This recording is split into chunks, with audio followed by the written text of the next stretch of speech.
ओम नमः शिवाय। जिस प्रकार इस ब्रह्मांड का ना कोई अंत है ना ही कोई शुरुआत, उसी प्रकार शिव अनादि हैं।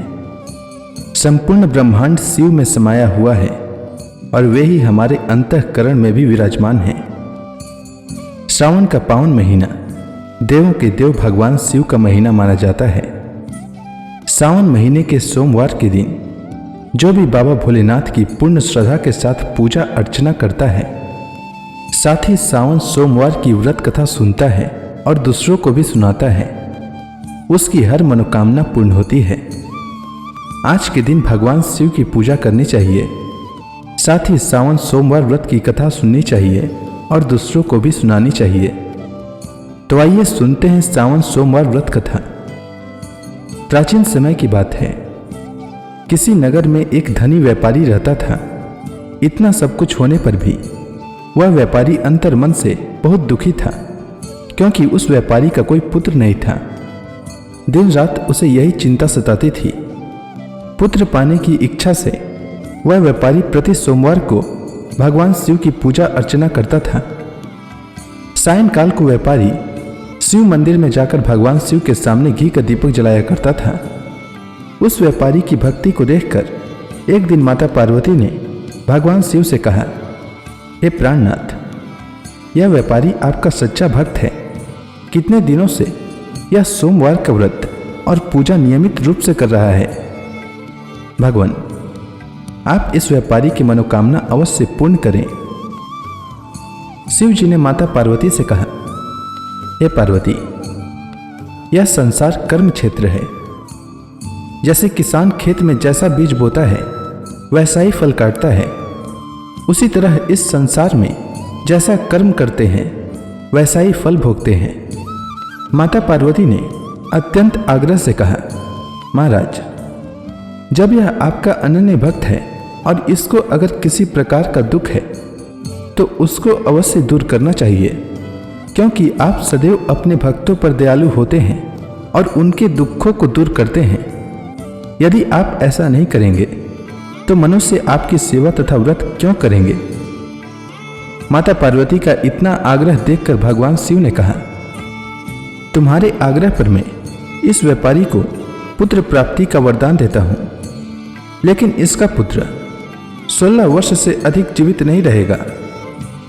उसी रात भगवान शिव ने स्वप्न में आकर उस व्यापारी को दर्शन देकर उसे पुत्र प्राप्ति का वरदान दिया और उसके पुत्र के 16 वर्ष तक जीवित रहने के बारे में भी बताया। भगवान के वरदान से व्यापारी को थोड़ी खुशी हुई, लेकिन पुत्र के अल्प आयु की चिंता ने उस खुशी को नष्ट कर दिया। व्यापारी पहले की तरह सोमवार का विधिवत व्रत करता रहा।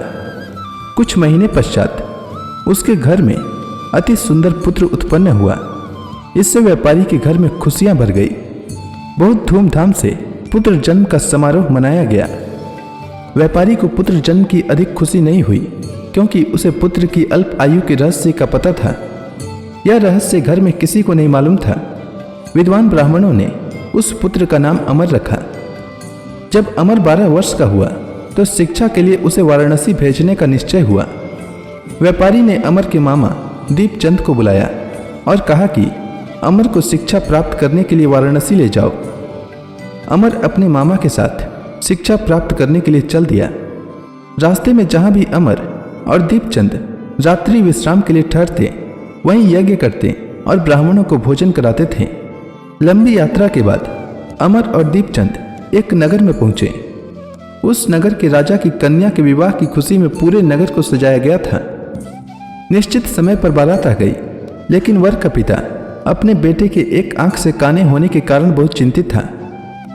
उसे इस बात का भय सता रहा था कि कहीं राजा को इस बात का पता चलने पर वह विवाह से इनकार न कर दे, इससे उसकी बदनामी होगी। वर के पिता ने अमर को देखा और उन्होंने एक विचार किया। उसने सोचा, क्यों ना इस लड़के को दूल्हा बनाकर राजकुमारी से विवाह करा दूं। विवाह के बाद इसको धन देकर विदा कर दूंगा और राजकुमारी को अपने घर में ले जाऊंगा। वर के पिता ने इसी संबंध में अमर और दीपचंद से बात की। दीपचंद ने धन मिलने के लालच में वर के पिता की बात स्वीकार कर ली। अमर को दूल्हे के वस्त्र पहनाकर राजकुमारी चंद्रिका से विवाह करा दिया गया। राजा ने बहुत सा धन देकर राजकुमारी को विदा किया। अमर जब लौट रहा था तो सच नहीं छिपा सका और उसने राजकुमारी की ओढ़नी पर लिख दिया, राजकुमारी चंद्रिका, तुम्हारा विवाह तो मेरे साथ हुआ था। मैं तो वाराणसी में शिक्षा प्राप्त करने जा रहा हूँ। अब तुम्हें जिस नव युवक की पत्नी बनना पड़ेगा वह कान्हा है। जब राजकुमारी ने अपनी ओढ़नी पर लिखा हुआ यह बात पढ़ा तो उसने कान्हे लड़के के साथ जाने से इनकार कर दिया। राजा ने सब बातें जानकर राजकुमारी को महल में रख लिया। उधर अमर अपने मामा दीपचंद के साथ वाराणसी पहुंच गया। वाराणसी पहुंचने के बाद अमर ने गुरुकुल में पढ़ना शुरू कर दिया। जब अमर की आयु 16 वर्ष पूरी हुई तो उसने एक यज्ञ का आयोजन किया। यज्ञ की समाप्ति पर ब्राह्मणों को भोजन कराया और खूब अन्न वस्त्र दान किए।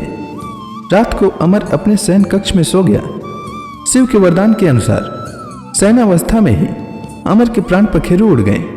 सूर्योदय पर मामा अमर को मृत देखकर रोने पिटने लगा। आसपास के लोग भी एकत्र होकर दुख प्रकट करने लगे। मामा के रोने विलाप करने के स्वर समीप से गुजरते हुए भगवान शिव और माता पार्वती ने भी सुने। पार्वती जी ने भगवान शिव से कहा, प्राणनाथ, मुझसे इसके रोने के स्वर सहन नहीं हो रहे हैं। आप इस व्यक्ति के कष्ट अवश्य दूर करें। भगवान शिव ने माता पार्वती जी के साथ अदृश्य रूप में समीप जाकर अमर को देखा तो पार्वती जी से बोले, पार्वती, यह तो उसी व्यापारी का पुत्र है। मैंने इसे 16 वर्ष की आयु का वरदान दिया था। इसकी आयु तो पूरी हो गई।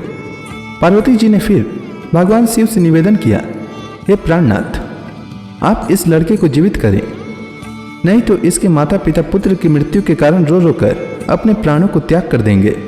इस लड़के का पिता तो आपका परम भक्त है। वर्षों से सोमवार का व्रत करते हुए आपको भोग लगा रहा है। पार्वती जी के आग्रह करने पर भगवान शिव ने उस लड़के को जीवित होने का वरदान दिया और कुछ ही पल में वह जीवित होकर उठ बैठा। शिक्षा समाप्त करके अमर मामा के साथ अपने नगर की ओर चल पड़ा। दोनों चलते हुए उसी नगर में पहुंचे जहां अमर का विवाह हुआ था। उस नगर में भी अमर ने यज्ञ का आयोजन किया। समीप से गुजरते हुए नगर के राजा ने यज्ञ का आयोजन देखा। राजा ने अमर को तुरंत पहचान लिया। यज्ञ समाप्त होने पर राजा अमर और उसके मामा को महल में ले गया और कुछ दिन उन्हें महल में रखकर बहुत सा धन और वस्त्र देकर राजकुमारी के साथ विदा किया। रास्ते में सुरक्षा के लिए राजा ने बहुत से सैनिकों को भी साथ भेजा। दीपचंद ने नगर में पहुंचते ही एक दूत को घर भेजकर अपने आगमन की सूचना भेजी। व्यापारी ने अपनी पत्नी के साथ स्वयं को एक कमरे में बंद कर रखा था। भूखे प्यासे रहकर व्यापारी और उसकी पत्नी बेटे की प्रतीक्षा कर रहे थे। उन्होंने प्रतिज्ञा कर रखी थी कि यदि उन्हें अपने बेटे की मृत्यु का समाचार मिला तो दोनों अपने प्राण त्याग देंगे। अपने बेटे अमर के जीवित वापस लौटने की सूचना से व्यापारी बहुत प्रसन्न हुआ। व्यापारी अपनी पत्नी और मित्रों के साथ नगर के द्वार पर पहुंचा।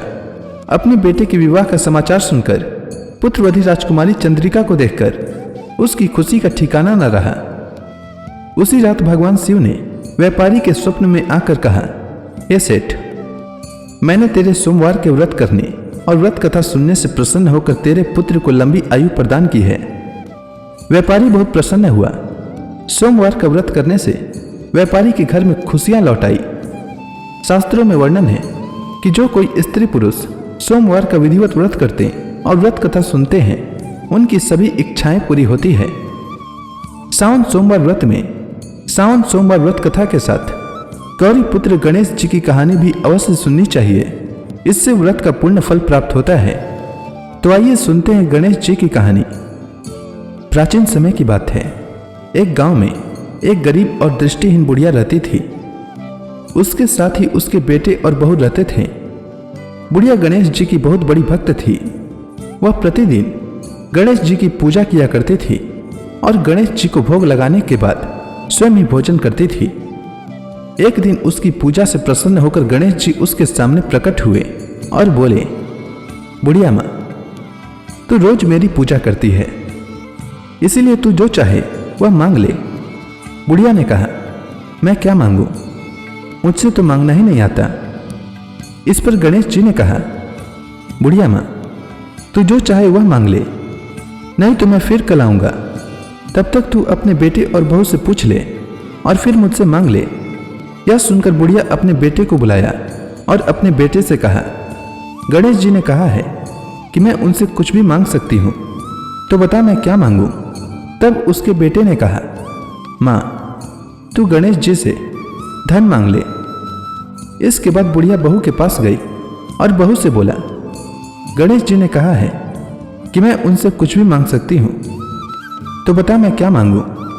तब उसके बहू ने कहा कि गणेश जी से पोता मांग ले। तब बुढ़िया ने बहुत सोचा कि हर कोई अपने अपने मतलब की बात कर रहा है, कोई मेरे लिए सोच नहीं रहा है। चलो पड़ोसन से पूछ लेती हूँ, वह सही बताएगी कि मुझे क्या मांगना चाहिए। बुढ़िया अपने पड़ोसन के पास गई और पड़ोसन से कहा, गणेश जी ने कहा है कि मैं उनसे कुछ भी मांग सकती हूँ, तो बता मुझे क्या मांगना चाहिए। मेरा बेटा कहता है कि धन मांग लो और बहू कहती है कि पोता मांग लो। तब पड़ोसन ने कहा, अरे बुढ़िया, तू तो अब कुछ ही दिन जिएगी, धन और पोता मांगने से तेरा क्या फायदा। तू अपने लिए आंखों की रोशनी मांग ले, इससे तेरी जिंदगी आराम से कट जाएगी। यह सुनकर बुढ़िया अगले दिन गणेश जी की पूजा करती है और उन्हें भोग लगाती है। तभी गणेश जी प्रकट होकर कहते हैं, बुढ़िया माँ बता तुझे क्या चाहिए। तब बुढ़िया ने गणेश जी से कहा, अगर आप मुझसे प्रसन्न हैं तो मुझे 9 करोड़ की माया, निरोगी काया, अमर सुहाग, आंखों की रोशनी, पोता और सभी परिवार को सुख दे और आखिरी में मुझे मोक्ष दे। यह सुनकर गणेश जी ने कहा, बुढ़िया माँ यह सब मांग कर तूने तो मुझे ठग लिया, लेकिन वचन के अनुसार जो तूने मांगे हैं वह सब तुझे मिलेगा। इतना कहकर गणेश जी अंतर ध्यान हो गए। बुढ़िया ने जो कुछ मांगा था उसे सब कुछ मिल गया। हे गणेश जी महाराज, जैसे आपने उस बुढ़िया माँ को सब कुछ दिया, ठीक वैसे ही हमें दें और सभी कथा सुनने वालों को भी दें। तो प्रेम से बोलिए गणेश जी महाराज की जय, शंकर भगवान की जय, माता पार्वती की जय। अब आप सभी हाथ जोड़कर भगवान शिव का स्मरण करें, आरती होने वाली है। जय शिव ओमकारा, प्रभु जय शिव ओमकारा। ब्रह्मा विष्णु सदा शिव, ब्रह्मा विष्णु सदा शिव, अर्धांगी धारा। जय शिव ओमकारा। एकानन चतुरानन पंचानन राजे, प्रभु पंचानन राजे। हंसासन गरुड़ासन, वृषवाहन साजय। जय शिव ओमकारा। 2 भुज 4 चतुर्भुज, 10 भुज अति सोहे, प्रभु 10 भुज अति सोहे। तीनों रूप निरखते, त्रिभुवन जन मोहे। जय शिव ओमकारा। अक्षमाला बनमाला, मुंडमाला धारी, प्रभु मुंडमाला धारी। चंदन मृग मद सोहे, भाले शुभकारी। जय शिव ओमकारा। श्वेतांबर पीतांबर, बाघंबर अंगे, प्रभु बाघंबर अंगे। ब्रह्मादिक संकादिक, प्रेतादिक संगे। जय शिव ओमकारा।